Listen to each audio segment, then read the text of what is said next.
ពុ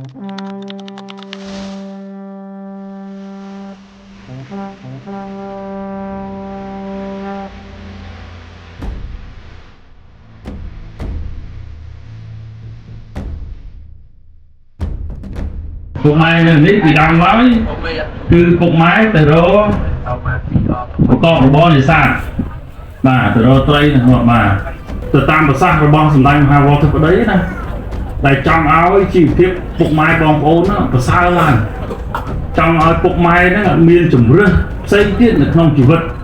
មានរបរជាក់លាក់មានចំណូលមានប្រាក់សន្សំហើយបន្ថយនៃបំណុលគ្រួសារបាទហើយខ្ញុំចង់ថាមហិច្ឆតារបស់ខ្ញុំណាខ្ញុំជឿថាបងមូដេតាក៏គាត់ឯកភាព